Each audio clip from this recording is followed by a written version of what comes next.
കർത്താവായ യേശുക്രിസ്തുവിൻ്റെ നിസ്തുല്യ നാമത്തിൽ ഏവർക്കും സ്നേഹവന്ദനം. പ്രിയ സഹോദരി സഹോദരന്മാരെ, ആഗമനകാലത്തെ 4-ാമത്തെ ഞായറാഴ്ചയിലേക്ക് നാം എത്തിച്ചേർന്നിരിക്കുകയാണല്ലോ. ഇന്നത്തെ നമ്മുടെ പഠന വിഷയം കാത്തിരിപ്പ് കാല ജീവിതം എന്നതാണ്. Life in waiting. Life in waiting for the return of Jesus Christ. നമ്മുടെ കർത്താവിൻ്റെ മടങ്ങി വരവിന് വേണ്ടി ആകാംക്ഷയോടെ പ്രതീക്ഷിച്ചിരിക്കുന്ന ഒരു ജനസമൂഹമാണല്ലോ നാം. എന്നാൽ നാം അറിയുന്നില്ല കർത്താവ് എപ്പോഴാണ് വരുന്നത് എന്ന്. നാളും നാഴികയും നാം അറിയായതുകൊണ്ട് ഉണർന്നിരുന്ന് പ്രാർത്ഥിപ്പീൻ എന്നാണ് വിശുദ്ധ ബൈബിൾ നമ്മെ ഉദ്ബോധിപ്പിക്കുന്നത്. ഇവിടെ ഉണർന്നിരിക്കുക എന്നാൽ ഒരുക്കമുള്ളവരായിരിക്കുക എന്നാണ് അർത്ഥം, അല്ലാതെ ഉറങ്ങാതെ ഇരിക്കുക എന്നുള്ളതല്ല. നമ്മുടെ ജീവിതങ്ങളെ ക്രമപ്പെടുത്തി വിശുദ്ധിയോടെ ജീവിച്ച് ഈ ദൈവത്തെ എതിരേൽക്കുവാൻ, അവനോടൊപ്പം ചേരുവാൻ നാം സദാ ഒരുക്കമുള്ളവരായി ജാഗരൂകരായി ഇരിക്കണം. അതാണ് ഈ കാത്തിരിപ്പ് കാല ജീവിതം കൊണ്ട് ഉദ്ദേശിക്കുന്നത്. ആദിമസഭയിലെ ക്രിസ്തുവിശ്വാസികൾ അവരുടെ ഹൃദയാഭിലാഷമായ കർത്താവിൻ്റെ മടങ്ങിവരവിനെ പറ്റി ഒരു വിശ്വാസ പ്രഖ്യാപനം പോലെ, ഒരു പ്രാർത്ഥന പോലെ ഒരു വാക്ക് പറഞ്ഞിരുന്നു, മറാനഥ. അതൊരു അറമൈക് വാക്കാണ്, an Aramaic liturgical invocation. രണ്ട് വാക്കുകളുടെ സംയോജനമാണ് ഈ ഒരു വാക്ക്. മറാൻ എന്നാൽ അവർ ലോർഡ്, നഥ എന്നാൽ കം. Our Lord, come. അല്ലെങ്കിൽ the Lord has come. കർത്താവേ വരണമേ എന്നുള്ളതായിരുന്നു അവരുടെ ഹൃദയാഭിലാഷം.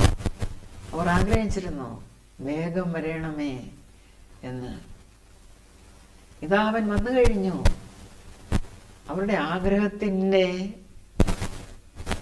കൂടുതൽ എത്രമാത്രമാണോ അതനുസരിച്ച് അവർ പരസ്പരം കാണുമ്പോൾ ഈ വാക്കുകൊണ്ട് ഗ്രീറ്റ് ചെയ്തിരുന്നു. അല്ലെങ്കിൽ ആഗ്രഹം, ഒരു ഡിക്ലറേഷൻ പോലെ അവർ പറഞ്ഞിരുന്നു. അതവരുടെ പ്രാർത്ഥനയായിരുന്നു, മറാനഥ. ഈ വാക്ക് വിശുദ്ധ ബൈബിളിൽ നാം കാണുന്നത് 1 Corinthians chapter 16 verse 22, അതുപോലെ റെവലേഷൻ ചാപ്റ്റർ 22 വേഴ്സ് 20 ഈ ഭാഗങ്ങളിലാണ്. ഇന്ന് ആദ്യത്തെ വചനപാഠമായി നാം ഈ വെളിപ്പാട് പുസ്തകമാണ് പഠിക്കുവാൻ പോകുന്നത്. The book of revelation chapter 22 versus 10 to 21. വെളിപ്പാട് പുസ്തകം യോഹന്നാൻ അപ്പോസ്തലൻ എഴുതിയത് താൻ കണ്ട ദർശനമായിട്ടാണ്. താൻ പത്മോസ് ദ്വീപിലായിരുന്നപ്പോൾ യേശുക്രിസ്തു ദൂതൻ മുഖാന്തരം ഭൂമിയിൽ സംഭവിക്കുവാൻ പോകുന്നത് എല്ലാം യോഹന്നാൻ സ്ലിഹായോട് പറഞ്ഞു കൊടുത്തു. യേശുക്രിസ്തുവിൻ്റെ വചന നിമിത്തവും സാക്ഷ്യ നിമിത്തവും ആയിരുന്നു അന്നത്തെ ചക്രവർത്തിയായിരുന്ന ഡൊമീഷ്യൻ ഈ യോഹന്നാൻ സ്ലിഹായെ പത്മോസ് ദ്വീപിലേക്ക് നാടുകടത്തിയത്. ദൈവവചനം പ്രഘോഷിച്ചതിനാലും യേശുക്രിസ്തുവിനെ സാക്ഷിച്ചതിനാലും ഉള്ള ശിക്ഷയായിരുന്നു അത്. പത്മോസ് ദ്വീപിൽ വെച്ച്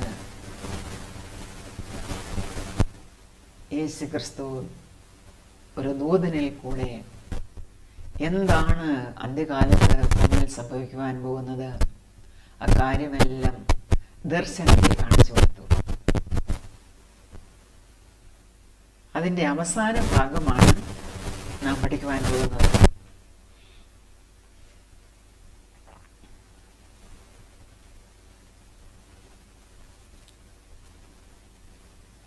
ദൂതൻ പിന്നെയും എന്നോട് പറഞ്ഞത്, സമയം അടുത്തിരിക്കയാൽ ഈ പുസ്തകത്തിലെ പ്രവചനം മുദ്രയിടരുത്. അനീതി ചെയ്യുന്നവൻ ഇനിയും അനീതി ചെയ്യട്ടെ, അഴുക്കുള്ളവൻ ഇനിയും അഴുക്കാടട്ടെ, നീതിമാൻ ഇനിയും നീതി ചെയ്യട്ടെ, വിശുദ്ധൻ ഇനിയും തന്നെ വിശദീകരിക്കട്ടെ. ഇതാ ഞാൻ വേഗം വരുന്നു. ഓരോരുത്തനും അവനവൻ്റെ പ്രവൃത്തിക്ക് തക്കവണ്ണം കൊടുപ്പാൻ പ്രതിഫലം എൻ്റെ പക്കലുണ്ട്. ഞാൻ ആൽഫയും ഒമേഗയും, ഒന്നാമനും ഒടുക്കത്തവനും ആദിയും അന്തവും ആകുന്നു. ജീവന്റെ വൃക്ഷത്തിൽ തങ്ങൾക്ക് അധികാരമുണ്ടാകേണ്ടതിനും ഗോപുരങ്ങളിൽ കൂടെ നഗരത്തിൽ കടക്കേണ്ടതിനും തങ്ങളുടെ വസ്ത്രം അലക്കുന്നവർ ഭാഗ്യവാന്മാർ. നായ്ക്കളും ക്ഷുദ്രക്കാരും ദുർനടപ്പുകാരും കൊലപാതകന്മാരും ബിംബാരാധികളും ഭോഷ്കിൽ പ്രിയപ്പെടുകയും അതിനെ പ്രവർത്തിക്കുകയും ചെയ്യുന്ന ഏവനും പുറത്തു തന്നെ.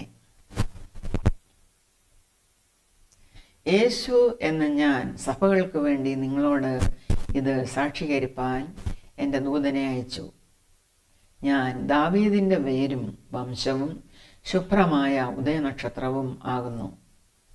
വരിക എന്ന് ആത്മാവും മണവാട്ടിയും പറയുന്നു. കേൾക്കുന്നവനും വരിക എന്ന് പറയട്ടെ. ദാഹിക്കുന്നവൻ വരട്ടെ, ഇച്ഛിക്കുന്നവൻ ജീവജലം സൗജന്യമായി വാങ്ങട്ടെ. ഈ പുസ്തകത്തിലെ പ്രവചനം കേൾക്കുന്ന ഏവനോടും ഞാൻ സാക്ഷീകരിക്കുന്നത് എന്തെന്നാൽ, അതിനോട് ആരെങ്കിലും കൂട്ടിയാൽ ഈ പുസ്തകത്തിൽ എഴുതിയ ബാധകളെ ദൈവം അവന് വരുത്തും. ഈ പ്രവചന പുസ്തകത്തിലെ വചനത്തിൽ നിന്ന് ആരെങ്കിലും വല്ലതും നീക്കിക്കളഞ്ഞാൽ ഈ പുസ്തകത്തിൽ എഴുതിയിരിക്കുന്ന ജീവവൃക്ഷത്തിലും വിശുദ്ധ നഗരത്തിലും അവനുള്ള അംശം ദൈവം നീക്കിക്കളയും. ഇത് സാക്ഷീകരിക്കുന്നവൻ അതെ, ഞാൻ വേഗം വരുന്നു എന്ന് അരുളി ചെയ്യുന്നു. ആമേൻ. കർത്താവായ യേശുവേ വരേണമേ. കർത്താവായ യേശു ക്രിസ്തുവിൻ്റെ കൃപ നിങ്ങളെല്ലാവരോടും കൂടെ ഇരിക്കുമാറാകട്ടെ. ആമേൻ. യോഹന്നാൻ ശ്ലീഹ തൻ്റെ ദർശനം ഇവിടെ പൂർത്തീകരിക്കുകയാണ്. ദർശനത്തിൻ്റെ അവസാന ഭാഗമാണ് നാം ഇപ്പോൾ വായിച്ചു കേട്ടത്. അതിൻ്റെ ഒരു സാരാംശം ഈ വചനഭാഗത്ത് ഉണ്ട്. ആത്യന്തികമായി യേശു ക്രിസ്തുവിൻ്റെ തിന്മകളിന്മേലുള്ള വിജയം, അവൻ രാജാധിരാജാവും കർത്താധികർത്താവുമായി ഈ ഭൂലോകത്തെ ഭരിക്കുവാൻ പോകുന്നു. പുതിയ ആകാശവും പുതിയ ഭൂമിയും എല്ലാം ഉണ്ടാകുന്നു. ഇവിടെ വിശുദ്ധ നഗരത്തിൻ്റെ കാര്യം പറഞ്ഞിരിക്കുന്നു. അതുപോലെ ഒരു വാണിംഗ് യേശുക്രിസ്തു ദൂതനിൽ കൂടെ തരികയാണ്. നിങ്ങൾ ഒരുക്കമുള്ളവരായിരിപ്പീൻ. അനീതി ചെയ്യുന്നവൻ ഇനിയും അനീതി ചെയ്യട്ടെ. അതായത് ഇനി സമയമില്ല. അഴുക്കുള്ളവൻ ഇനി അഴുക്കാടട്ടെ, നീതിമാൻ ഇനിയും നീതി ചെയ്യട്ടെ, വിശുദ്ധൻ ഇനിയും തന്നെ വിശുദ്ധീകരിക്കട്ടെ. ഇതാ ഞാൻ വേഗം വരുന്നു. ഇത്രയും നാൾ നിങ്ങൾക്ക് അവസരമുണ്ടായിരുന്നു ശരിയായ ഒരു ജീവിതം ജീവിക്കുവാൻ, വിശുദ്ധിയിൽ ജീവിക്കുവാൻ. നിങ്ങൾ അങ്ങനെ ജീവിച്ചില്ല എങ്കിൽ, അനീതി ചെയ്യുന്നവരായി തുടരുന്നുവെങ്കിൽ, അഴുക്കുള്ളവരായി തുടരുന്നുവെങ്കിൽ നിങ്ങൾ അങ്ങനെ തന്നെ തുടരട്ടെ. അതേസമയം നീതി ചെയ്യുന്നവൻ നീതി ചെയ്യട്ടെ. ഇതാ ഞാൻ വേഗം വരുന്നു. ഓരോരുത്തനും അവനവൻ്റെ പ്രവർത്തിക്ക് തക്കവണ്ണം കൊടുപ്പാൻ പ്രതിഫലം എൻ്റെ കയ്യിലുണ്ട്.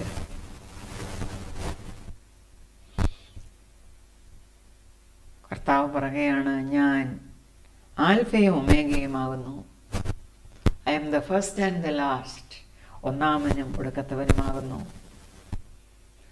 ജീവന്റെ വൃക്ഷത്തിൽ തങ്ങൾക്ക് അധികാരമുണ്ടാകേണ്ടതിനും യേശുക്രിസ്തു ഒരു കണ്ടീഷൻ പറഞ്ഞിരിക്കുകയാണ്. എങ്ങനെയാണ് ഈ പുതിയ ആകാശവും പുതിയ ഭൂമിയും കർത്താവ് ഉണ്ടാക്കിക്കഴിഞ്ഞ് ആ ദൈവരാജ്യത്തിൽ നാം പ്രവേശിക്കുന്നത്? ജീവന്റെ വൃക്ഷത്തിൽ നിങ്ങൾക്ക് അധികാരമുണ്ടാകേണ്ടതിനും ഗോപുരങ്ങളിൽ കൂടെ നഗരത്തിൽ കടക്കേണ്ടതിനും തങ്ങളുടെ വസ്ത്രം അലക്കുന്നവർ ഭാഗ്യവാന്മാർ.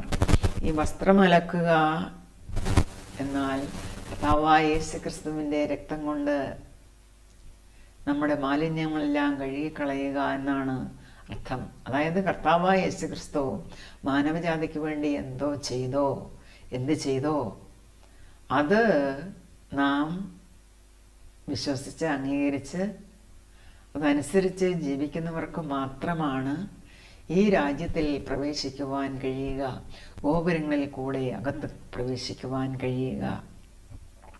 അതിനാണ് ഇവിടെ പറയുന്നത് തങ്ങളുടെ വസ്ത്രം അലക്കി വിശുദ്ധീകരിക്കുക എന്ന്. മാലിന്യപ്പെട്ടവരായി അല്ലെങ്കിൽ പാപമുള്ളവരായി നമുക്ക് ഈ ദൈവരാജ്യത്തിൽ പ്രവേശിക്കുവാൻ സാധ്യമല്ല. അവിടെ പ്രവേശിക്കുവാൻ കഴിയാത്തവർ ആരൊക്കെ എന്ന് ഇവിടെ പ്രത്യേകം പറഞ്ഞിരിക്കുന്നു.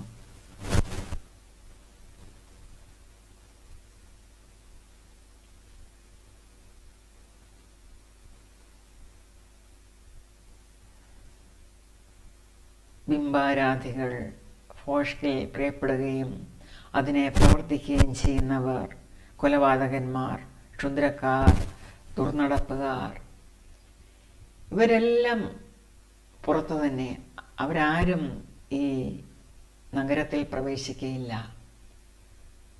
കർത്താവിൻ്റെ ആ നിത്യരാജ്യത്തിൽ, ആ ദൈവരാജ്യത്തിൽ, ആ പുതിയ യെരുശലേമിൽ ഇവരാരും പ്രവേശിക്കുകയില്ല എന്നാണ് കർത്താവ് പറയുന്നത്.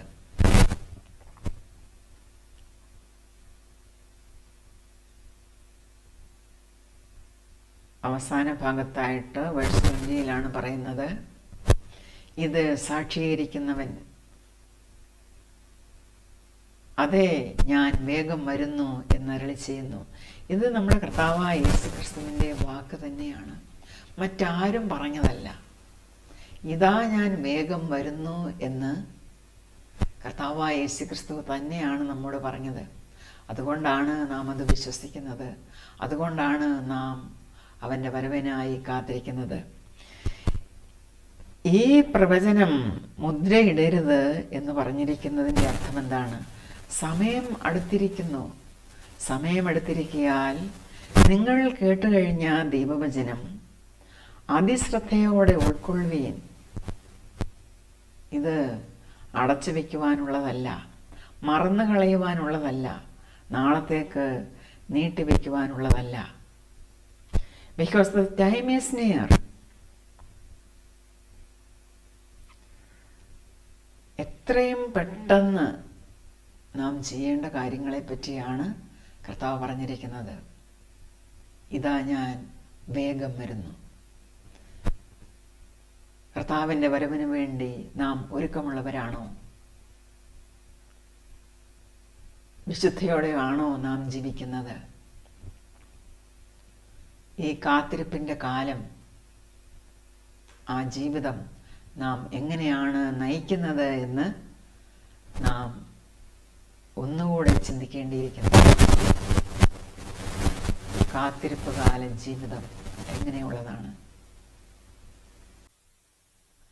നമ്മുടെ ഈ കാത്തിരിപ്പ് കാല ജീവിതം ഗൗരവമായി ഗണിക്കേണ്ടതിൻ്റെ കാരണം യെശയ്യാ പ്രവാചകൻ പ്രവചിച്ചിരിക്കുന്നു. The book of Isaiah chapter 2 verses 2-5. മശിഹായുടെ യുഗം പിറക്കുവാൻ പോകുന്നു. മെഷിയാനിക് ഏജ്. ജെറുസലേം ആസ്ഥാനമാക്കിക്കൊണ്ട് നമ്മുടെ കർത്താവ് രാജാധിരാജാവായി ഈ ഭൂമിയെ വാഴുവാൻ പോകുന്നു. സകല ജാതികളും ഇതറിയും. അവർ യെരുശലേമിലേക്ക് ഒഴുകിച്ചെല്ലും. അവർ തമ്മിൽ തമ്മിൽ പറയും, വരുവേൻ, നമുക്ക് സിയോനിലേക്ക് കയറി ചെല്ലാം, ജെറുസലേമിലേക്ക് പോകാം. വായിക്കാം. അന്ത്യകാലത്ത് യഹോവയുടെ ആലയമുള്ള പർവ്വതം പർവ്വതങ്ങളുടെ ശിഖരത്തിൽ സ്ഥാപിതവും കുന്നുകൾക്ക് മീതെ ഉന്നതവുമായിരിക്കും. സകല ജാതികളും അതിലേക്ക് ഒഴുകിച്ചെല്ലും. അനേക വംശങ്ങളും ചെന്ന്, വരുവീൻ, നമുക്ക് യഹോവയുടെ പർവ്വതത്തിലേക്ക്, യാക്കോബിൻ ദൈവത്തിൻ്റെ ആലയത്തിലേക്ക് കയറി ചെല്ലാം. അവൻ നമുക്ക് തൻ്റെ വഴികളെ ഉപദേശിച്ചു തരികയും നാം അവൻ്റെ പാതകളിൽ നടക്കുകയും ചെയ്യും എന്ന് പറയും. സിയോനിൽ നിന്ന് ഉപദേശവും യെരുശലേമിൽ നിന്ന് യഹോവയുടെ വചനവും പുറപ്പെടും. ദൈവത്തെ അറിയാത്ത ഈ ജാതികൾ, ഈ രാജ്യങ്ങൾ ഇപ്പോൾ മനസ്സിലാക്കുന്നു തങ്ങൾ കേട്ടതെല്ലാം എത്രമാത്രം സത്യമായിരുന്നു. അവർ ഇപ്പോൾ തങ്ങളുടെ സ്വന്തം കണ്ണാൽ കാണുന്നു, സ്വന്തം ചെവിയാൽ കേൾക്കുന്നു. യേശു ക്രിസ്തു ഇതാ മടങ്ങി വന്നിരിക്കുന്നു. അവൻ ഈ ഭൂമിയെ വാഴുന്നു. വേഴ്സ് 4. അവൻ ജാതികളുടെ ഇടയിൽ ന്യായം വിധിക്കുകയും ബഹുവംശങ്ങൾക്ക് വിധി കൽപ്പിക്കുകയും ചെയ്യും. അവർ തങ്ങളുടെ വാളുകളെ കൊഴുക്കളായും കുന്തങ്ങളെ വാക്കത്തികളായും അടിച്ചു തീർക്കും. ജാതിക്ക് നേരെ വാളോങ്ങുകയില്ല. അവർ ഇനി യുദ്ധം അഭ്യസിക്കുകയുമില്ല. ഇനി ഒരു രാജ്യം മറ്റൊരു രാജ്യത്തിന് നേരെ യുദ്ധം ചെയ്യുകയില്ല. തങ്ങളുടെ യുദ്ധത്തിൻ്റെ ആയുധങ്ങളെല്ലാം അവർ കൃഷിക്കുള്ള ഉപകരണങ്ങളായി അടിച്ചു തീർക്കും. വാളുകളും കുന്തങ്ങളുമെല്ലാം അവർ കൊഴുക്കളായും വാക്കത്തികളായും അടിച്ചു തീർക്കും.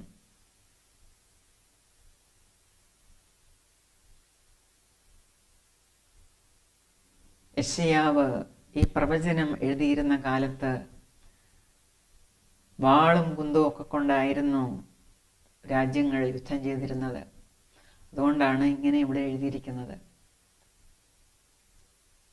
വേഴ്സ് 5. യാക്കോബ് ഗൃഹമേ വരുവീൻ, നമുക്ക് യഹോവയുടെ വെളിച്ചത്തിൽ നടക്കാം.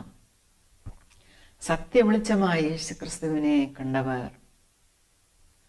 അവനിൽ നിന്ന് പഠിക്കുവാൻ, അവനിൽ നിന്ന് കേൾക്കുവാൻ, ഉപദേശം സ്വീകരിക്കുവാൻ കൊതിക്കുകയാണ്. അതിനാലാണ് അവർ തമ്മിൽ പറയുന്നത്, വരുവീൻ, നമുക്ക് അങ്ങോട്ട് പോകാം. In the last days, the mountain of the Lord's temple will be established as chief among the mountains. It will be raised above the hills, and all nations will stream to it. Many peoples will come and say, come, let us go up to the mountain of the Lord, to the house of the God of Jacob. He will teach us his ways, so that we may walk in his paths. The law will go out of Zion, the word of the Lord from Jerusalem.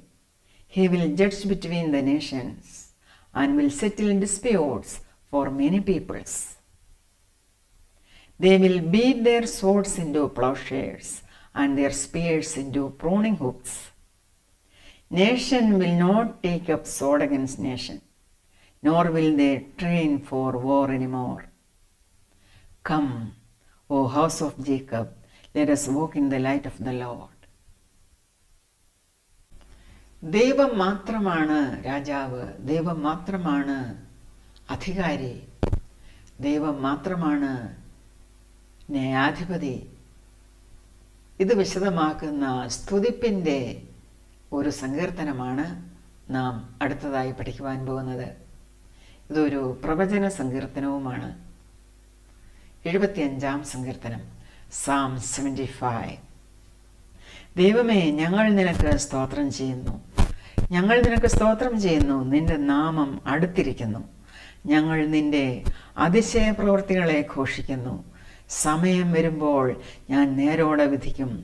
ഭൂമിയും അതിലെ സകല നിവാസികളും ഉരുകിപ്പോകുമ്പോൾ ഞാൻ അതിൻ്റെ തൂണുകളെ ഉറപ്പിക്കുന്നു.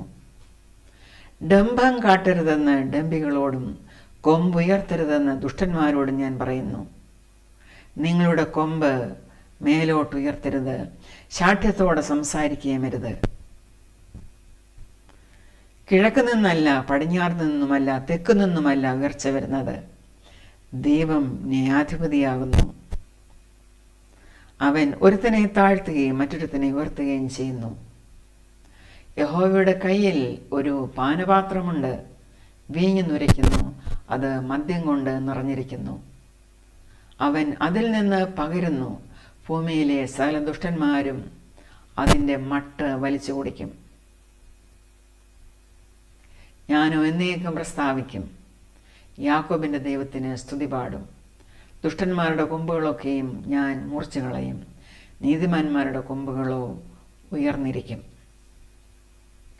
ദുഷ്ടന്മാർക്ക് വരുവാൻ പോകുന്ന ആ ശിക്ഷയെപ്പറ്റി, എങ്ങനെയാണ് ദൈവക്രോധത്തിൻ്റെ മട്ട് വരെ അവർ ഊറ്റിക്കുടിക്കുന്നത് എന്ന് നാം ഇവിടെ കാണുന്നു. നിങ്ങളുടെ കൊമ്പ് നിങ്ങൾ മേലോട്ട് ഉയർത്തരുത്, ശാഠ്യത്തോടെ സംസാരിക്കരുത്. ദൈവമാണ് ന്യായാധിപതി, അവനാണ് രാജാവ്, അവനാണ് അധികാരി. അത് നിങ്ങൾ ഓർത്തിരിക്കണം. സങ്കീർത്തനക്കാരൻ ആസാഫാണ്. ആസാഫ് ഒരു ലേവ്യ സംഗീതജ്ഞനാണ്. ആസാഫ് ഈ സങ്കീർത്തനം രചിക്കുമ്പോൾ ദുഷ്ടന്മാർക്ക് വരുവാൻ പോകുന്ന ദൈവത്തിൻ്റെ ആ ക്രോധം വിവരിച്ചിരിക്കുന്നു. യഹോവയുടെ കയ്യിൽ ഒരു പാനപാത്രമുണ്ട്, വീഞ്ഞു നുരയ്ക്കുന്നു, അത് മദ്യം കൊണ്ട് നിറഞ്ഞിരിക്കുന്നു. അവൻ അതിൽ നിന്ന് പകരുന്നു, ഭൂമിയിലെ സകല ദുഷ്ടന്മാരും അതിൻ്റെ മട്ട് വലിച്ചു കുടിക്കും. എന്നാൽ ഞാനോ എന്നേക്കും പ്രസ്താവിക്കും, യാക്കോബിൻ്റെ ദൈവത്തിന് സ്തുതി പാടും.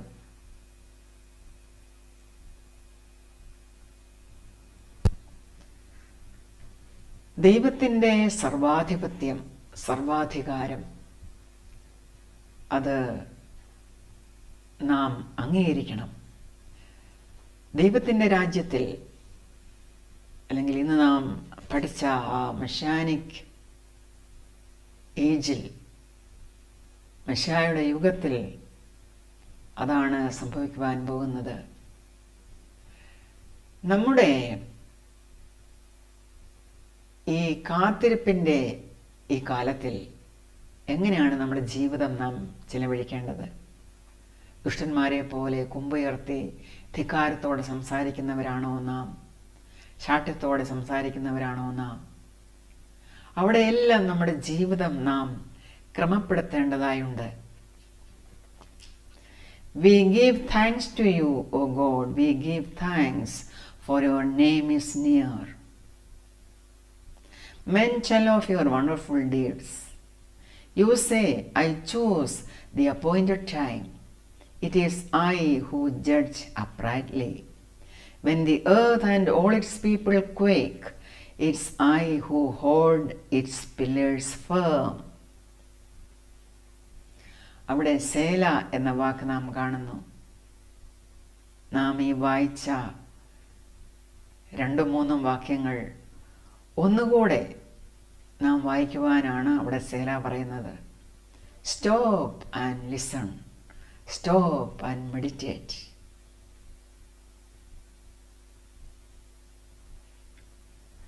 To the arrogant I say, boast no more, and to the wicked, do not lift up your horns.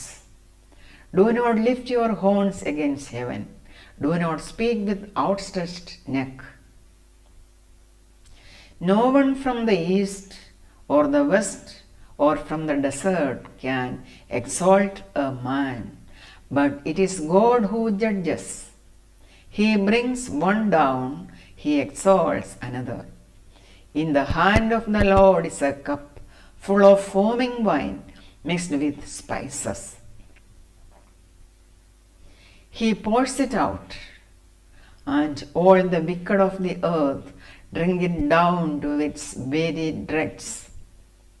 As for me, I will declare this forever. I will sing praise to the God of Jacob. I will cut off the horn of all the wicked, but the horns of the righteous will be lifted up. കാത്തിരിപ്പ് കാലത്തെ നമ്മുടെ ജീവിതത്തിൽ ധൈര്യം പകരുന്ന വചനഭാഗമാണ് ഇന്നത്തെ സുവിശേഷ ഭാഗം. The Gospel according to St. Luke, chapter 12, verses 32 through 40. ചെറിയ ആട്ടിൻകൂട്ടമേ, ഭയപ്പെടരുത്. നിങ്ങളുടെ പിതാവ് രാജ്യം നിങ്ങൾക്ക് നൽകുവാൻ പ്രസാദിച്ചിരിക്കുന്നു. നിങ്ങൾക്കുള്ളത് വിറ്റ് ഭിക്ഷ കൊടുപ്പീൻ. കള്ളനടുക്കുകയോ പുഴുക്കെടുക്കുകയോ ചെയ്യാത്ത സ്വർഗത്തിൽ പഴകിപ്പോകാത്ത മടിശീലകളും തീർന്നു പോകാത്ത നിക്ഷേപവും നിങ്ങൾക്ക് ഉണ്ടാക്കിക്കൊള്ളുവീൻ. നിങ്ങളുടെ നിക്ഷേപമുള്ളിടത്ത് നിങ്ങളുടെ ഹൃദയവും ഇരിക്കും. യേശു ക്രിസ്തു സ്വന്തം ശിഷ്യന്മാരോടാണ് ഇത് പറഞ്ഞിരിക്കുന്നത്. സ്വന്തം വാമൊഴിയാൽ പറഞ്ഞിരിക്കുന്ന കാര്യമാണ്. ചെറിയ ആട്ടിൻകൂട്ടമേ എന്നാണ് അവരെ വിളിച്ചിരിക്കുന്നത്. നിങ്ങൾ ഭയപ്പെടരുത്. ആടുകളെ പോലെയാണ് ശിഷ്യന്മാരെ യേശുക്രിസ്തു കാണുന്നത്.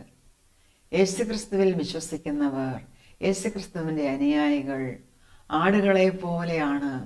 അവർ വൾനറബിളാണ്. എല്ലാ സ്ഥലത്തും അവർ ഉപദ്രവങ്ങൾ നേരിടും. ശത്രു അവരുടെ ചുറ്റുമുണ്ട്. എവിടെ കൊണ്ടിട്ട് ഈ ആടുകളെ തകർക്കണം എന്ന് നോക്കി നടക്കുന്ന ശത്രുക്കൾ. നമുക്കറിയാം, ലോകമെമ്പാടും പ്രത്യേകിച്ച് ഇന്ത്യയിലും യേശുക്രിസ്തുവിൻ്റെ അനുയായികളെ എത്രമാത്രമാണ് ക്രിസ്തുവിരോധികൾ ഉപദ്രവിക്കുന്നത്. പലരും സഹിക്കുകയാണ്. അപൂർവം ചിലത് മാത്രമാണ് വെളിച്ചത്ത് വരിക. അവർ ആടുകളെ പോലെയാണ്. കർത്താവ് അവരോട് പറയുകയാണ്, നിങ്ങൾ യേശുക്രിസ്തുവിനെ വിശ്വസിച്ചതുകൊണ്ട്, അതായത് സത്യത്തിലും നീതിയിലും ന്യായത്തിലും നിങ്ങൾ ജീവിക്കുന്നത് കൊണ്ട്, അധർമ്മികളോടുകൂടെ ചേരാത്തതുകൊണ്ട്, നിങ്ങൾ കൊലപാതകന്മാരോടും വ്യഭിചാരികളോടും അങ്ങനെ ദുഷ്ടതയോടെ നിങ്ങൾ കൂട്ടായ്മ ആചരിക്കാത്തത് കൊണ്ട് നിങ്ങൾക്ക് ഈ ലോകത്തിൽ നിന്ന് ഉപദ്രവങ്ങൾ നേരിടും. നിങ്ങൾ ആടുകളെ പോലെയാണ്. ചെറിയ ആട്ടിൻകൂട്ടമേ, നിങ്ങൾ ഭയപ്പെടരുത്. നിങ്ങളുടെ പിതാവ് രാജ്യം നിങ്ങൾക്ക് നൽകുവാൻ പ്രസാദിച്ചിരിക്കുന്നു. ഇത് പ്രയാസപ്പെട്ട് തരുന്നതല്ല, സന്തോഷത്തോടെ തരുന്നതാണ്. ദൈവരാജ്യം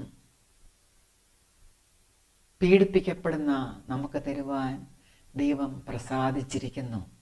കാരണം നിങ്ങൾ യേശുക്രിസ്തുവിനെ പ്രതി, അവൻ്റെ നാമത്തെ പ്രതി, വചനത്തെ പ്രതി കഷ്ടം സഹിക്കുന്നവരാണ്. നിങ്ങൾക്ക് ദൈവരാജ്യം തരുവാൻ ദൈവം പ്രസാദിച്ചിരിക്കുന്നു. അതുകൊണ്ട് നിങ്ങൾ ചെയ്യേണ്ടത് എന്താണ്? നിങ്ങൾക്കുള്ളത് വിറ്റ് ഭിക്ഷ കൊടുപ്പീൻ. കള്ളൻ അടുക്കുകയോ പുഴുകിടക്കുകയോ ചെയ്യാത്ത സ്വർഗത്തിൽ പഴകിപ്പോകാത്ത മടിശീലകളും തീർന്നു പോകാത്ത നിക്ഷേപവും നിങ്ങൾക്ക് ഉണ്ടാക്കിക്കൊള്ളുവീൻ.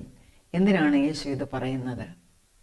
നിങ്ങൾക്ക് ഈ ഭൂമിയിൽ സമ്പാദ്യങ്ങൾ സ്വരുക്കൂട്ടിയാൽ നിങ്ങളുടെ ഹൃദയവും നിങ്ങളുടെ കണ്ണും കാതും കരളും എല്ലാം അതിലേക്കായിരിക്കും. ഈ ഭൂമിയുമായി എൻറ്റാങ്കിൾഡായി നിങ്ങൾ ലൗകികന്മാരായിത്തീരും. നിങ്ങൾ അങ്ങനെ ആകരുത്. നിങ്ങൾക്കുള്ളത്, അതായത് ഈ ഭൂമിയുമായിട്ട് നിങ്ങളെ ബന്ധിപ്പിച്ച് നിർത്തുന്ന അതിൽ നിന്നെല്ലാം നിങ്ങൾ വിടുതൽ പ്രാപിക്കണം. നിങ്ങൾക്ക് അധികമുണ്ടെങ്കിൽ ഇതെല്ലാം നിങ്ങൾ വിറ്റ് ഭിക്ഷ കൊടുപ്പീൻ.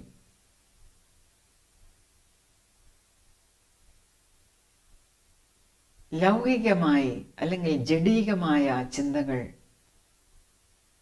അതാണ് ഈ വസ്തുവകകൾ നിങ്ങൾക്ക് തരുന്നത് എങ്കിൽ അതിനെ നിങ്ങൾ ഉപേക്ഷിപ്പീൻ. നിങ്ങളത് കൂടെ കൊണ്ട് നടക്കണ്ട.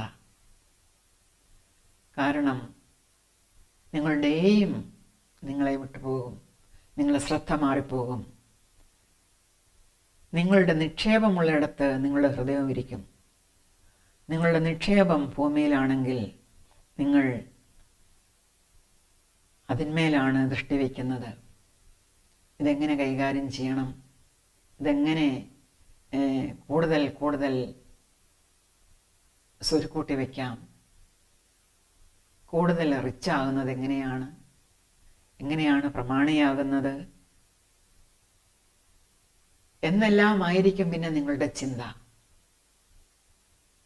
അങ്ങനെ നിങ്ങൾ ചിന്തിച്ചു കൊണ്ടിരുന്നാൽ നിങ്ങൾ ഈ ജഡമോഹവും കണ്ണിൻ്റെ മോഹവും ജീവനത്തിൻ്റെ പ്രതാപവും എല്ലാം നിമിത്തം ഈ ഭൂമിയുമായിട്ട് നിങ്ങൾ അറ്റാച്ച്ഡ് ആകും. അതിൽ നിന്ന് നിങ്ങളെ പറിച്ചെറിയുവാൻ, നിങ്ങളെ പറിച്ചെടുക്കുവാൻ പ്രയാസമാകും. നിങ്ങൾ തികച്ചും ലൗകികരായി മാറും. അതുകൊണ്ടാണ് കർത്താവ് പറഞ്ഞത്, നിങ്ങൾക്കുള്ളത് വിറ്റ് ഭിക്ഷ കൊടുപ്പീൻ. വേഴ്സ് 35. നിങ്ങളുടെ അരകെട്ടിയും വിളക്ക് കത്തിയും കൊണ്ടിരിക്കട്ടെ. യജമാനൻ കല്യാണത്തിന് പോയി വന്ന് മുട്ടിയാൽ ഉടനെ വാതിൽ തുറന്നു കൊടുക്കേണ്ടതിന് അവൻ എപ്പോൾ മടങ്ങി വരുമെന്ന് കാത്തിരിക്കുന്ന ആളുകളോട് നിങ്ങൾ തുല്യന്മാരായിരിപ്പീൻ. ഇതെല്ലാം പണ്ടത്തെ കാര്യമാണ് ഈ പറയുന്നത്. യേശുക്രിസ്തുവിൻ്റെ കാലത്തെ കാര്യമാണ്. യജമാനൻ കല്യാണത്തിന് പോയിട്ട് മടങ്ങി വരുന്നത് നോക്കി വീട്ടിലുള്ള ദാസന്മാർ കാത്തിരിക്കുന്നത് പോലെ എപ്പോൾ വന്ന് മുട്ടിയാലും ഉടനെ വാതിൽ തുറന്നു കൊടുക്കേണ്ടതിന് അവൻ എപ്പോൾ മടങ്ങി വരുമെന്ന് കാത്തു നിൽക്കുന്ന ആളുകളോട് നിങ്ങൾ തുല്യരായിരിപ്പീൻ. യജമാനൻ വരുന്നേരം ഉണർന്നിരിക്കുന്നവരായി കാണുന്ന ദാസന്മാർ ഭാഗ്യവാന്മാർ. ഉണർന്നിരുന്നാൽ മാത്രമേ യജമാനൻ വരുമ്പോൾ വാതിൽ തുറന്നു കൊടുക്കുവാൻ പറ്റുകയുള്ളൂ. അവൻ അരകെട്ടി അവരെ ഭക്ഷണത്തിനിരുത്തുകയും വന്ന് അവർക്ക് ശുശ്രൂഷ ചെയ്യുകയും ചെയ്യും എന്ന് ഞാൻ സത്യമായി നിങ്ങളോട് പറയുന്നു. ഇത് ആർക്ക് ശുശ്രൂഷ ചെയ്യുന്ന കാര്യമാണ് ഈ പറയുന്നത്? തൻ്റെ ദാസന്മാർക്ക് ശുശ്രൂഷ ചെയ്യുന്ന യജമാനൻ്റെ കാര്യമാണ് ഇവിടെ പറയുന്നത്. നിങ്ങൾ ഉണർന്നിരുന്നാൽ, യജമാനു വേണ്ടി കാത്തിരുന്നാൽ, നമ്മുടെ കർത്താവിന് വേണ്ടി നാം കാത്തിരുന്നാൽ, ആ കർത്താവ് നമുക്ക് വേണ്ടി, നമ്മുടെ ആവശ്യങ്ങൾക്ക് വേണ്ടി, നമുക്ക് സന്തോഷം തരുവാൻ വേണ്ടി നമ്മുടെ കൂടെ ആയിരിക്കും. നാമുമായിട്ടുള്ള കൂട്ടായ്മയിൽ അവനായിരിക്കും. വേഴ്സ് 38. അവൻ 2-ാം യാമത്തിൽ വന്നാലും 3-ാം യാമത്തിൽ വന്നാലും അങ്ങനെ കണ്ടു എങ്കിൽ അവർ ഭാഗ്യവാന്മാർ. കള്ളൻ ഇന്ന നാഴികയ്ക്ക് വരുന്നു എന്ന് വീട്ടുടയവൻ അറിഞ്ഞിരുന്നു എങ്കിൽ അവൻ ഉണർന്നിരുന്ന് തൻ്റെ വീട് തുരപ്പാൻ സമ്മതിക്കയില്ല എന്നറിവീൻ. നനയാത്ത നാഴികയിൽ മനുഷ്യപുത്രൻ വരുന്നത് കൊണ്ട് നിങ്ങളും ഒരുങ്ങിയിരിപ്പീൻ. ഈ കാര്യം യേശുക്രിസ്തു പറഞ്ഞത്, യേശുക്രിസ്തുവിൻ്റെ മടങ്ങി വരവ് നനയാത്ത നാഴികയിലായിരിക്കും. എപ്പോൾ വന്നാലും നാം ഒരുങ്ങിയിരിക്കണം. കാത്തിരിപ്പിൻ്റെ ഈ കാലം നമ്മുടെ ജീവിതം ഒരുക്കത്തോടെ ആയിരിക്കണം. നമ്മെ വാഴുവാൻ വരുന്ന, നമ്മോടൊപ്പം ആയിരിക്കുവാൻ വരുന്ന നമ്മുടെ കർത്താവിനെ, ആ രാജാധിരാജാവിനെ നമുക്ക് ഈ ഗാനത്താൽ എതിരേൽക്കാം. Mine eyes have seen the glory of the coming of the Lord. He is trampling out the vintage when the grapes of wrath are stored. He has loosed the faithful lightning of his terrible sword. His truth is marching on. Glory, glory, hallelujah. Glory, glory, hallelujah. Glory, glory, hallelujah. His truth is marching on. He has sounded for the trumpet that shall never call retreat. He is sifting out the hearts of men before his judgment seat. Oh, be swift, my soul, to answer him, be jubilant, my feet. Our God is marching on. Glory, glory, hallelujah. Glory, glory, hallelujah. Glory, glory, hallelujah. Our God is marching on. beauty of the lilies, Christ was born across the sea, with a glory in his bosom that transfigures you and me. As he died to make men holy, let us die to make men free, while God is marching on. Glory, glory, hallelujah. Glory, glory, hallelujah. Glory, glory, hallelujah. His truth is marching on. He is coming like the glory of the morning on the wave. He is wisdom to the mighty, he is honor to the brave. So the world shall be his footstool, and the soul of wrong his slave. Our God is marching on.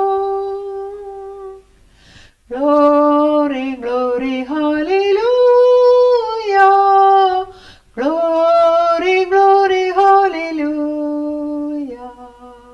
Glory, glory, hallelujah. His truth is marching